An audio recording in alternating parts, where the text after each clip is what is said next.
नमस्ते। मैं प्रतिज्ञा हाजिर हूँ आप सबके सामने कहानी अगर तुम साथ हो के भाग 22 के साथ। भैया का बात करते हो? आकाश लगभग उन्हीं की भाषा के लहजे में बोला ताकि बात उनके दिल तक सीधे पहुंच जाए। जितना स्वाद दुनिया के सबसे बड़े होटलों के शेफ के खाने में होता है वो सब मर्द ही तो होते हैं। बड़े बड़े लंगरों में हलवाई देखे हैं कभी? सब मर्द। फिर आप काहे पीछे हैं? आकर्ष की इस बात ने मर्दों के बीच एक नई तरह की फुसफुसाहट शुरू कर दी। लोग एक दूसरे का मुंह ताकने लगे। तभी गांव के बुजुर्ग काका ने अपनी लाठी टेकी और शंका जाहिर की।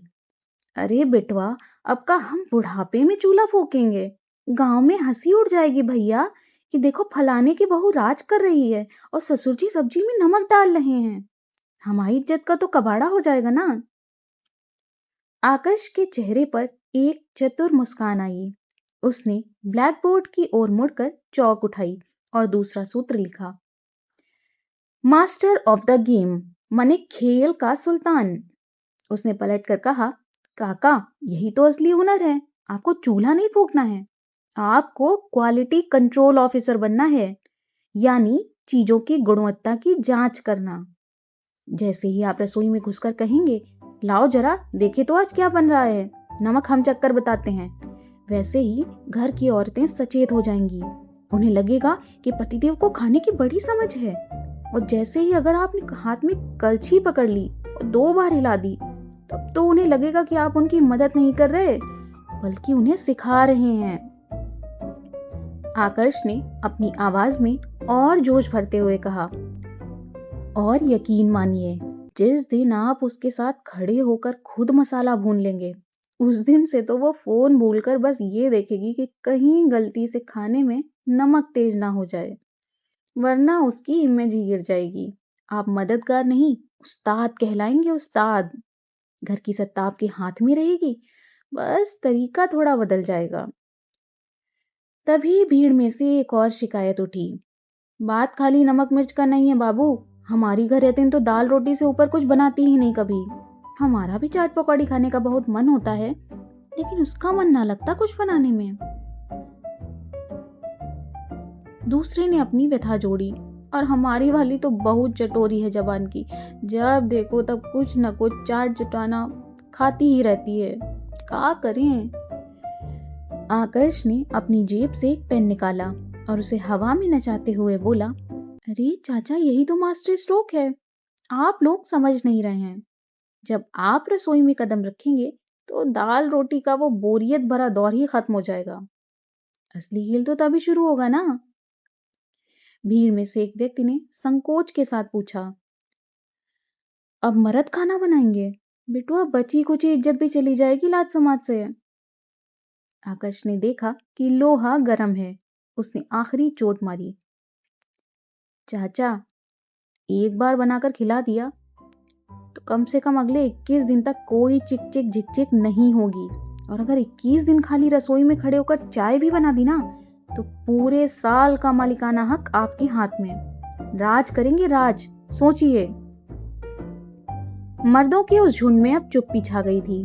आकाश समझ गया कि उसका ब्रह्मास्त्र काम कर रहा है। उसने स्वर थोड़ा गंभीर और चेतावनी भरा किया, काका अच्छी तरह सोच समझ लीजिए, मारपीट के काम करवाइएगा तो अगर गलती से भी थाना पुलिस का झंझट हो गया तो अब तो जमानत भी नहीं होती। सारा जिंदगी जेल में चक्की पीसने से बेहतर नहीं है क्या रसोई में 21 दिन की जेल काट लेना और जीवन भर मजे करना। मर्दानगी का साग भी रह जाएगा और मालिकाना रुतबा भी। यह सुनते ही पूरी सभा में हलचल मच गई। लोग डरे हुए स्वर में कानाफूसी करने लगे। हाँ हो सही कह रहा है, होरीलाल की बहुरिया को उसकी सास ने एक चिमटा भर मारा था। हरामजादी पूरे परिवार पर दहेज और घरेलू हिंसा का केस करके सबको बंद करवा दी। दूसरे सज्जन बोले, हाँ भैया आजकल की लड़कियां ही ऐसी हैं, का कहें, दुई हाथ बर्दाश्त ही नहीं कर पाती हैं। तीसरे ने अपनी भड़ास निकाली, सच कह रहे हो काका, पढ़ाई लिखाई का नतीजा है ये सब। देखो और बेटी बढ़ाओ और आगे बढ़ाओ, ना बहस करेंगी तो क्या करेंगी। आकर्ष ने एक लंबी और गर्म सांस छोड़ी। एक प्रगतिशील समाज से आकर इन दकियानूसी तर्कों को सुनना उसके लिए किसी यातना से कम नहीं था। उसे घुटन महसूस हो रही थी। वह देख रहा था कि इन लोगों के मन में औरतों के प्रति सम्मान नहीं, बल्कि कानून का डर और सत्ता खोने का भय है। तभी एक बड़े बुजुर्ग अपनी लाठी टेकते हुए उठ खड़े हुए।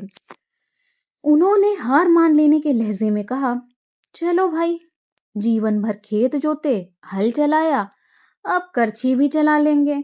यही नियति है तो यही सही। तो औरतों को तो अब पूरा आजादी मिलेगा भाई। ऐसे भी काहे करती हैं दिन भर घर पर पड़े पड़े। आदमी 4 पैसा ना कमाए तो घर में चूल्हा ना जले। लेकिन इन ससुरियों से गुस्से के 2 हाथ ना बर्दाश्त होते। बुजुर्ग की यह बात आकर्ष के कलेजे में सुई की तरह चुभी।